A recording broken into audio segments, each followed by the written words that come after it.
대통령 국회 시정연설의 여러 대목이 동의하기 어려웠지만 특히 그 일본 수출 규제에 대한 우리의 대응 결과 소재 부품 장비 산업의 국산화와 수입 다변화에서 불과 100일 만에 의미 있는 성과가 나타났다고 자화자찬한 대목.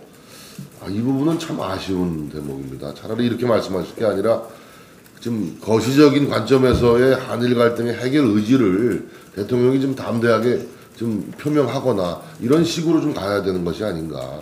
그렇게 했어야 지금 방일하고 있는 이낙연 총리 어깨도 좀 가벼워지고 한일 관계의 이 갈등 해결에 대한 전망을 좀 밝게 했을 텐데 대통령의 이런 자세로 미루어 봐서는 실제로 한일 갈등 해결할 의지가 없는 것이 아닌가.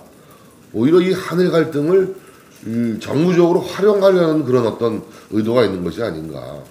대통령의 어저께 워딩은 말이죠. 한일 갈등이 차라리 잘 됐다는 뉘앙스 아닙니까? 예? 한일 갈등 때문에 오히려 우리 부품 산업이 자생력이 강화됐다 이런 취지니까 조금 큰 흐름하고는 좀 다르다. 저는 사실 이 한일 문제가 이제 이번 주 다음 주 3주 연속 한일 간의 대화가 이어집니다. 주목받게 될 텐데 일본에 대해서 좀 우리가 조금 그 큰 차원에서의 어떤 그 자세 전환을 좀 할 필요가 있지 않나라는 말씀을 좀 드리고 싶어요. 그러니까 결론적으로 말씀드리면 진정성 있는 사과는 요구하되 금전적 보상은 요구하지 말자. 대법 판결에 따른 징용 피해자 보상도 우리 힘으로 좀 해결해 주고 일본의 힘을 빌리지 말고 당당하게 우리가 해결해 주면 되는 것 아니냐. 짤막하게 제가 우리 베트남의 경우를 좀 반면교사 타산지석으로 좀 삼아야겠다는 말씀을 드리고 싶은데 여러분 잘 아시겠지만 베트남이라는 나라가요 1940년부터 1973년까지 한 30여 년 동안에 일본 침략받고 미국하고 전쟁하고 프랑스하고 전쟁하고 중국하고 전쟁하고 그랬어요. 베트남 인구의 얼마가 사망한지 아십니까? 베트남 인구의 10분의 1이 목숨을 잃었어요. 700만 명이 30년 동안 죽었습니다. 이렇게 처참하게 침략을 당하고 학살을 당하고 식민 지배를 당했지만 베트남은 미국에 대해서 불란서에 대해서 일본에 대해서 중국에 대해서 어떠한 사과나 보상을 요구한 적이 없어요.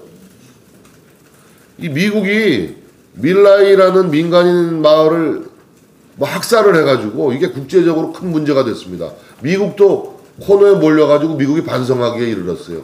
그래서 미국이 베트남 정부에다가 전후에 추모공원을 자기에게 지어주겠다 이렇게 제안을 합니다. 베트남이 단호하게 거부하고 자기 힘으로 자기 돈으로 추모공원을 짓습니다. 베트남이 그런 나라입니다. 그러니까 오늘날 베트남이 국제사회에서 이 침묵의 베트남이 이 두려움의 대상이 되고 존경의 대상이 되는 거예요. 인도차이나의 맹주가 된 거 아닙니까 베트남이. 저는 이런 경우를 우리가 한번 좀 타산지석으로 삼을 때가 되지 않았는가. 노무현 대통령이 베트남을 방문했는데 사전에 말이죠. 우리 한국군이 베트남 사람들 학살하고 참전한 거에 대해 사과하겠다고 하니까 베트남 정부는 절대 그런 말 하지 말라 그래요. 우리는 과거에 매달리는 나라가 아니다. 미래에 대한 협력만 얘기해라. 이랬거든요. 근데 기어이 노무현 대통령이 베트남 가가지고 이 얘기를 했어요. 덕담 차원에서 미안하게 됐다고 사과. 그러니까 베트남 정부에서 노무현 대통령 귀국한 다음에 하노이에 우리 한국 대사관 찾아가서 강력하게 항의를 했습니다. 왜 과거 얘기하지 말라 그랬는데 기어이 꺼냈냐고 말이죠. 개망신을 당한 거예요.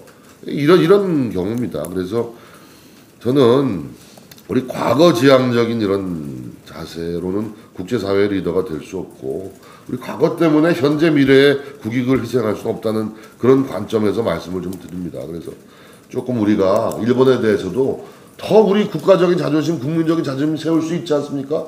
금전적인 보상 요구하지 맙시다. 진정성 있는 사과만 요구하되 그런 기조로 저는 우리 정부에서도 일본과의 대화에 임했으면 좋겠다는 말씀을 드립니다.